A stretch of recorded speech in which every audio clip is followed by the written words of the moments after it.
everybody.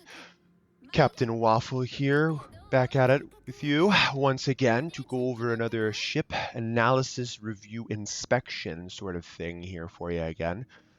For me, I've just been cranking these bad boys out, which again is a good pat on the back for me, but anyways, I digress. So what ship are we looking at today? Well, it is none other than the Japanese battleship Tier 8 battleship, the Kii. Yep. And why are we looking at the Kii? Well, the Kii, as of update 14.2, I believe, this ship, which was a premium way back in the day, has now been thus added to the armory and now available for, I believe, 135,000 coal. And today I am going to hopefully shed some light on either not only how to play her, but is she worth that price? And if you do pick her up, is she any good? Oh, sorry, before you pick her up, is she any good? Is she worth it?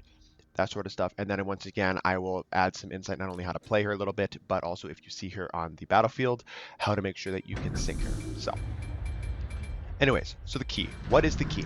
Well, based upon the summary that I had posted before the video started, the Kii is basically an Amagi variant, sort of speak. Very, very similar. There is a slight different armor scheme that I might add. The turtleback that the Amagi does have, a lot of people don't know that, is definitely more effective than the turtleback found on the Kii. The Kii is 100% citadelable at basically any range.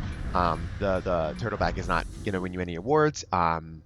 Maybe I'll throw up a little armor module or like screenshot here or whatever of the two armor schemes side by side. If not, then just take my word for it and look at it in port for yourself. But the armor scheme is a little different. The Kii has definitely a little bit more vulnerable citadel because the Amagi's turtleback seems to trolley from time to time. It definitely does, ricochet upward, but definitely citadels. It just makes them either get overpens or just get penetrations. So. But yeah, and then with that being said, also another difference that it has over the Amagi is the addition of the torpedo tubes that you see the ship has. It does have one launcher per side, 3 tubes per one launcher that can travel 10 kilometers. Yeah, so that's definitely not bad.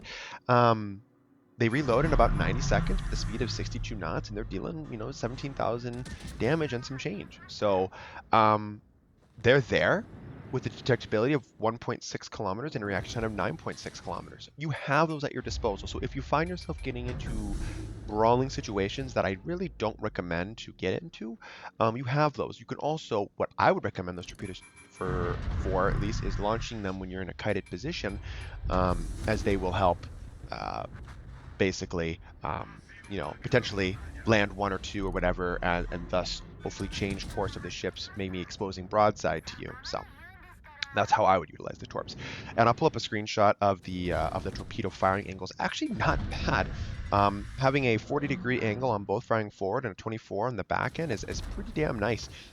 These are definitely usable torpedoes. But of course, I mean, they're not going to be as good, I would say, as like the Tirpitz, just because those are center mounted on the ships. You have a better firing angle, whereas these are rear mounted. And you see this with a lot of rear mounted ships. I believe the Tai Hang has it too, the Iwami. They usually have inferior torpedo firing angles just because of the placement of where they are on the boat. So yeah, she does have the torpedoes, so definitely pay mind to that. Another thing about the Kii and the difference between the Kii and the Amagi is the, I guess you could say, exchange of the 127 millimeter secondary battery found on the Amagi, stripped off, taken down, and instead put on with the 100 millimeter secondary battery that's found as the main gun of like the Ekizuki, Kitakaze, and the Harugumo. This makes the Kii able to spec for secondaries to some degree, though I wouldn't fully recommend a full secondary build, and that's just going to come down to the armor on this boat. This boat is not very well armored in my opinion, coated in 32 millimeters of armor. This thing will melt. I believe if you get this thing in brawling situations and you put any sort of strain on the ship or focus fire, it won't be able to tank those shells like other battleships can and will do. So definitely don't recommend doing that. But it's good to note that the secondary DPM of the Kii is 344,000, but an actual hitting DPM, which is only clocking in at 59,567, which is just shy of 60,000, that's definitely a better number to look at, as those are relying to the shells that are actually going to be landing on the boat, rather than just shooting shit, meaninglessly hitting the water, questioning where your gunners are actually shooting, right? So nice hit on the Seattle, by the way, there, just showcasing the artillery, which we are going to get to next. The main battery of the Kii, just like the Amagi, is consisting of those 5 times 2 410 millimeter guns. Identical AP, DPM, and HE DPM of these boats, but the Kii is clocking in at a slightly higher range with a 19.4 kilometers rather than the Amagi's 18.1. Both still are reloading at 30 seconds, but I believe the Amagi's turrets do turn a little bit faster with 42 seconds of 180-degree turn time, whereas the Kii's clocking in at 45, just a very slight change. So you're going to have to play around that, but I mean, realistically, with the prevalence of the commander skill and potentially the upgrade module of this boat, you can also, if that's a big problem for you, you can definitely play around that. So no real big problem there. And now we're coming over to the dispersion elements. So the Amagi does clock in at 1.8 sigma with 170 meter. Well, I guess I should probably do max range. You know what I mean? So like, if we're clocking in at a range of 18 kilometers on this ship, and this is, again, you can get it out further with upgrades and with the spotter plane, but if we're doing the base standard range of this ship with a sigma of 1.8, your horizontal dispersion is 214 meters for the horizontal, and vertical is 171. Whereas the Kii, when it's clocking with its 19 kilometer range, you're clocking in at 221 meters for horizontal and 175 meters with the vertical dispersion. It's just some interesting statistics about these ships when it comes to the prevalence of the main battery. I do believe that the Amagi and the Kii, the Amagi just, I guess, winning. You don't want to win in this category with 3 meters higher. They do have the 2 worst vertical dispersions of any Tier A battleship in the game. So that is acknowledged, but that should be nothing new to IGN battleship players. We do know that the shells tend to travel more frequently when you put your cursor over the target, up or down, rather than spreading out horizontally. Whereas horizontally, I believe they're middle to high in the pack, with the Tennessee having the best horizontal dispersion at 116 meters. And this is just at 12 kilometers, let's say, for example. And the Kii and the Amagi are both coming in at 170. So you can like range it around there. But just know that basically your shells will have a tendency of going more in less of a shotgun spread and more of an up-down vertical formation, basically, when you shoot the main battery with these things. So is it the most accurate? Again, it's a game based upon RNG. To really call something accurate, you really have to rewrite the code and come up with something like the, Slava or Wisconsin, and really like have distinguishably good numbers, right? So, going over some of the general statistics about the ship, I think it's always good to hit on that. Just because it's good to kind of understand what you're getting into when you play this boat. This is the Kii's coming in at 68,200 for its HP. Detection base is 17.29. Detection by air is 10.99 kilometers. Max speed is 29.5 knots. With a rudder shift time of 15.9 seconds and 880 meter turning circle radius. And then just going over some other stuff with the ship, the anti-aircraft battery. One of the things I want to touch about with the ship, I usually don't touch AA because I don't really believe AA is too impactful on most ships nowadays in the current state of the game.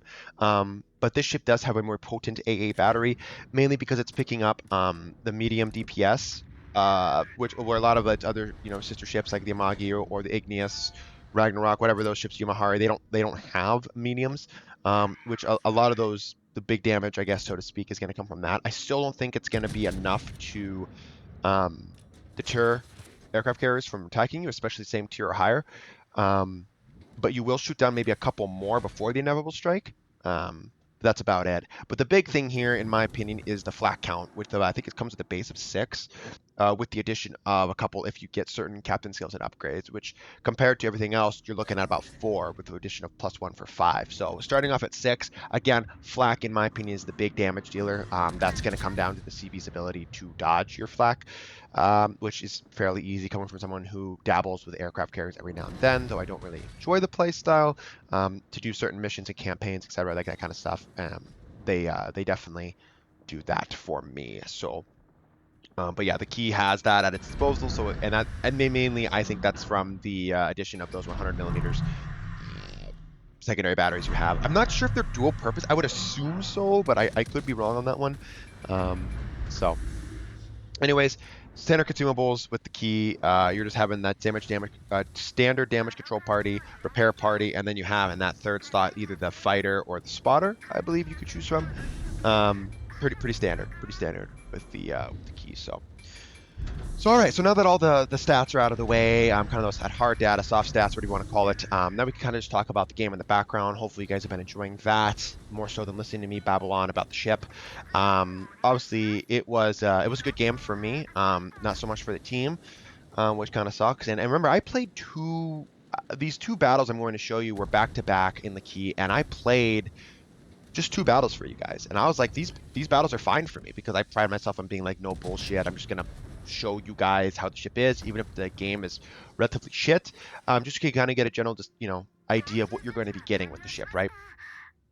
So I played both these battles for you, and I was like, yeah, these are more than enough evidence for people to kind of get a rough idea of how to play the ship and kind of what she excels at, right? So, there is a argument to be made, at least in my opinion, whether or not the general direction of building this ship via B captain skills or via B upgrades. I am under the belief that this ship is not a full send secondary build ship, and I've talked about this a little earlier on in the video. To me, that just comes down to the secondary firing angles, which I'll show up in a little bit. They're just not, I don't know. To me, like, they're not terrible, but they're just not going to win any awards. You're going to have to show a decent amount of side, which can be easily to be penned. The hull itself has a lot of nooks and crannies that AP cells can just be absolutely penned in.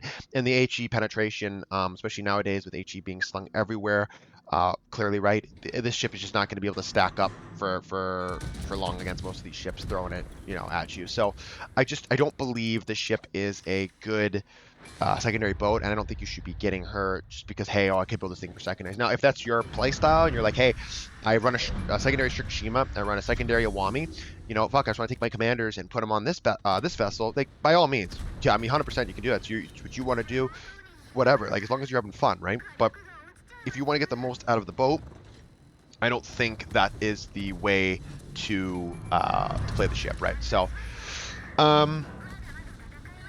yeah, I mean, so going on more about the ship, to not babble on too much for you guys, the ship, in my opinion, can be built as a hybrid, but I never really thought of much, secondary build, so to speak, in the ship. Like, if you want to take the captain skills for getting increase in your secondary battery, but instead in that third slot take the aiming systems mod, that is 100% viable if you would like to do that, because I think this ship needs that aiming system mod. That is a absolute must on this ship in order to be a competitive-ish battleship in the game at this tier. It's definitely not a competitive battleship by any means, but the ship can be fun to play in, especially in randoms, and have a good time in. So anyways, let's take a look at game number 2 here for us. See how we do back-to-back Kii games for you guys. Hopefully you're kind of getting a idea of kind of how to play this thing, so to speak. The general rule of thumb with this thing, and you see this with the Amagi too, is these ships are definitely a preferred kiting ships. Kind of ideal because the 3 turrets in the back, the way the layout is, with the more turrets being at the back, you want to play the kind of come in and swoop around and kind of rudder juke and like go back and forth. That is an ideal way to play this thing. That is definitely where the ship is at its tankiest. Just when you're coming in sailing like this, in order to swivel back and forth, that's why in the fourth slot, I take the rudder mod, just because the way your layout of your turrets are. I want to make sure I can swivel a little bit better. But basically, when you're having a swivel like that, when you get your 3rd turret online, in my opinion, that is when this ship can absolutely get schwacked. So when I'm looking at Amagis or I'm looking at Kiis, when I see that third turret getting swung around, I know this thing. Yep, boom, I'm gonna shoot at this thing, and I'm gonna get. If I'm a battleship, I'm gonna get some citadels, because it's very very raised out of the water, very punishable. But yeah, hopefully in this game I do a little bit better job of doing that kiting kind of play style to kind of show you how to do it. And that's how I'd recommend this thing. This thing is definitely not a pusher. This is a mid to long range battleship. Even though long range, if you're playing at long ranges, let's be honest, let's kind of not do that. I just think that you don't have the consistency with your artillery to be doing that, or justifying it. So definitely try to play more in the medium range with this thing. You're just going to get better results. I think you're anywhere between the ranges of like 14 to 17 kilometers is kind of the sweet spot of this thing. And hey, if you want to get in even closer, by all means do it. It's all about reading the map, reading about the enemy deployment, knowing what's around you, and picking your spots. So anyways, first game wasn't a good example for some reason, just because it was kind of passive on my side. So hopefully this game, my side is a little bit more aggressive, a little bit more action packed, so I can definitely show you guys a little bit more about the ship. So obviously it comes with the spotter plane. Always nice to have on a battleship, for especially early games, because we have aircraft carriers, flying around and spotting ships usually, or whatever like that. So that's always nice, to absolutely fuck on cruisers, even though I think it's bullshit, with the plane spotting. But I digress. It's kind of something we have to do with it. I know they're kind of throwing around reworks and whatnot. So we'll have to hold our breath and wait for that one, because I think Wargame has kind of proven to everybody that they just don't know how to really create balance. So, and that's all right there on the cohort. Kind of shows you a little bit about that vertical dispersion we were kind of talking about. I mean, it was, especially at this range, I don't even know what range that was at, I can't really see, but the range there, obviously with how far the shells had to travel, there was definitely a big spread, and I think that's why I only got the one citadel. This is just because of that horrendous vertical dispersion, and you're going to be seeing that in this thing. So that's why I kind of urge you not to play too passive in this thing, just because you're not going to be landing as many shells as you want to really justify the ship and the playstyle. If you want to do that, I mean, you have the Yamahari and you have other battleships that are just going to be a little bit better suited for that role. So definitely want to play middle. That's my final take on that. So the only reason we're so far back here is just because we're looking at the map, we're seeing this push, we're trying to catch broadsides. You have the Salem advancing, you have the Napoli, the Schlieffen. These are all, well, the Salem not really, but the other two are definitely more pushers. So I'm gonna see if I can, help my team and pick up some broadsides on them, just based on my employment. And basically the way I'm playing right now, it's a big deterrent. Like, I mean, you're just having the Italian shooting HE at me. I mean, that's what the fuck's that gonna do? It's not gonna do anything. This is definitely not an enticing target to shoot at unless you have 32 millimeters of overmatch, just because of the way the turret arrangement is. And it allows me to, utilize my torpedoes, kite those out, and be the most effective for my team here. Here's a prime example of the overpowered bullshit that is not only experimental ships, but especially the Oregon. Should that Salem get punished? Absolutely. Do we need a burst fire with special characteristic ammunition? No. Again, we're not talking about that. We're talking about the Kii here. So yeah, basically right in the prime of what I want to be at, where I want to play. Kind of playing this more of a passive style right now in the beginning of the game, but now with the fall of the Salem, our Lion being AFK, which is always good to see. We can start taking risks here, based upon, I would say, more calculated risks when to turn around. I'm kind of waiting to see if that Napoli is going to continue full throttling into us, or the Schlieffen's going to come, but it kind of looks like they're going to stop and kind of turn in, which is definitely the play for them. So then it's going to be up to us to turn back in and re-engage. So kind of take us out of our element and go more towards their element, but that's okay based upon, we have 2 ships down, with only 1 ship sunk for them. It's time for us to advance and move up. So what is another thing I want to talk about? The AP penetration of this thing. Awesome. I think the AP penetration of this thing is freaking great. It definitely emphasizes more of a middle to long range playstyle, in my opinion, with the AP, because you can punch and hit, such high of threshold of armor, and I don't really lose that pen over range. So I really noticed that on the ship, especially. If you're up close against super light cruisers, I do find myself overpenning when I'm close. I'm talking like sub 8 kilometers, and I think that just has to do with that super high velocity and whatnot. I mean, the initial speed is 806 coming in. right? With the penetration at 12 kilometers of already 547 millimeters. I mean, and your standard fuse time of 0.033 seconds. I mean, this thing, it can schwack, right? It can absolutely schwack. So it, again, just emphasizing with the AP parameters of the ship that, hey, maybe the ship is best played more at middle to long range, right? So, but what I like about the Kii, in my opinion, is it is just a standard battleship that doesn't have any fancy buttons, doesn't have any fancy consumables. It is just a meat and potatoes, bring your lunch pail to work battleship.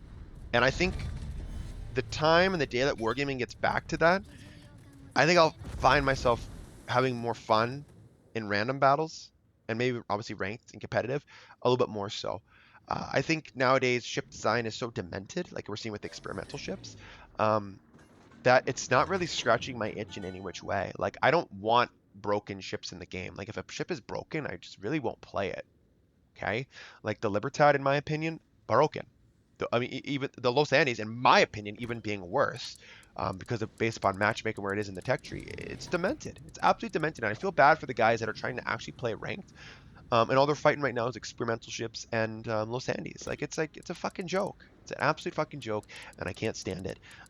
Hopefully they address these issues. Will they? I don't know. I'm not holding my breath.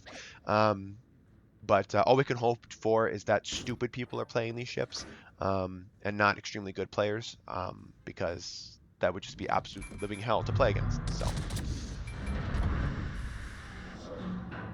So anyways, just continuing the battle here. Again, doing what I can, but mainly watching the Oregon hard carry us, just because it's fucking Oregon. Whatever. Stupid. Having to respect sleeping torpedoes, just knowing that he has those, he's probably throwing those out, and I hopes to get a sail broadside and maybe land those on our broadside. Just paying respect in mind to that, just doing what I can to help chip away, chunk his superstructure. Typical Battleship 101 stuff here.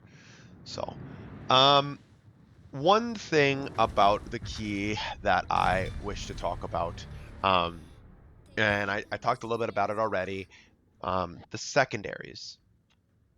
I've seen people give their suggestion that this ship can 100% build for secondaries, build 4 secondaries. Okay. But, in case you don't want a full secondary build a hybrid build. Okay. Okay.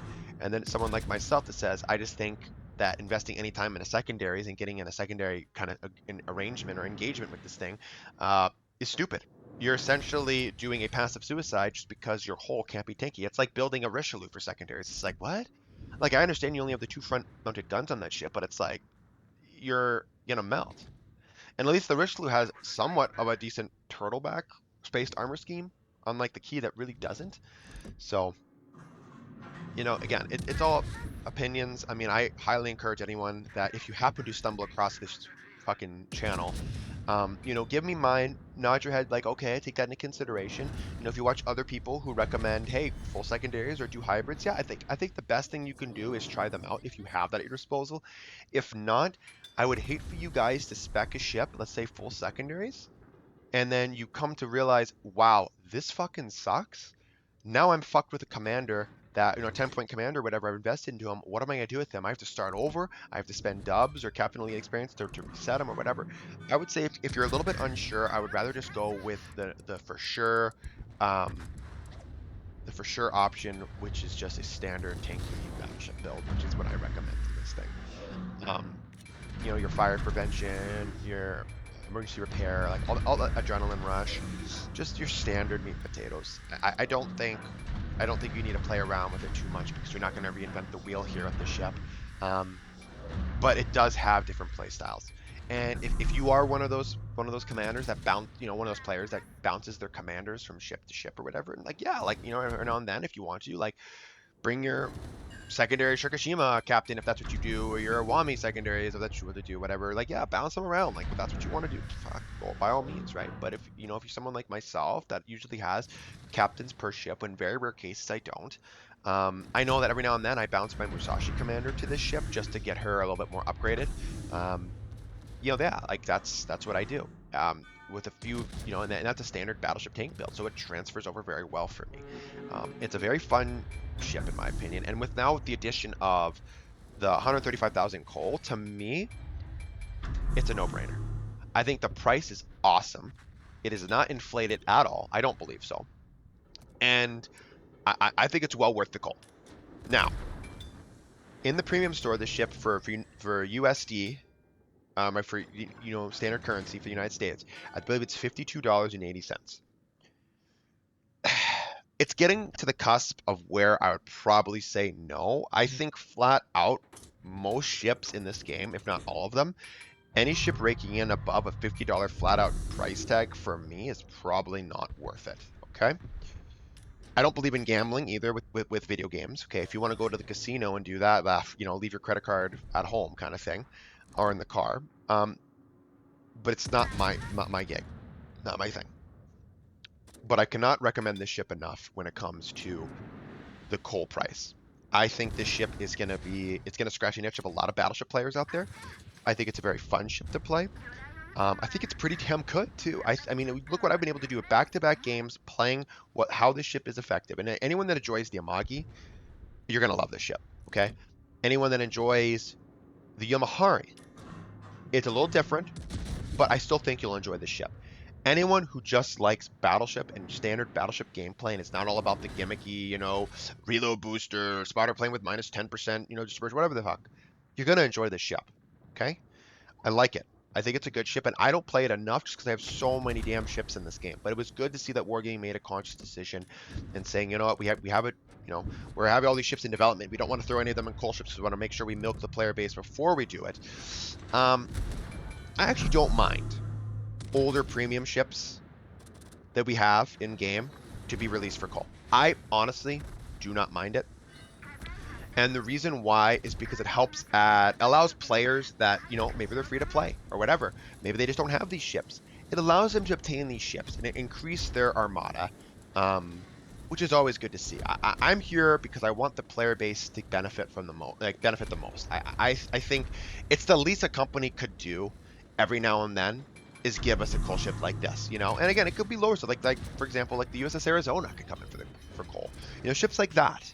I would love to see that more and more. But hey, I understand. Like maybe they consider like the Kii dead, so to speak. Like they haven't got it. Like they're tracking it, and they're like, hey, we haven't sold the Kii. We only made like 60 sales in the last 2 years of the Kii, and that's why we're, putting it. Like I don't know what their reasoning is, but it was definitely good to see. It was definitely good to see that the Kii was added to the armory. I think it's a great idea, and it's a good path. I do think though every now and then we should, as just common courtesy, get a ship added into the armory for coal. That's new, just because it helps add new flavor and it allows players to have that sense of completion and it gives us something new to play around with. I do like that. I think that's a good idea too. But if they want to supplement it with if they want to release, let's say every 6 months or every year, one new coal ship that's in testing, whatever kind of testing goes right in for the coal, and then in between that, the next 6 months release an older premium ship into the armory for coal, I think that's a great idea. So enough talking about marketing and strategy and sales and business with Wargaming. That's, you don't know what they're thinking other than milk, and profits. And there's the lone secondary kill for us. So all in all, sum it up, like I've already talked to you guys about, just to make sure I don't run out of time here, is Kii is worth it. I think the Kii is 100% worth it, and you all will enjoy her as much as I do. So thank you all for watching. Hope you guys have a blessed day, and I'll catch you next time in the next video. Peace.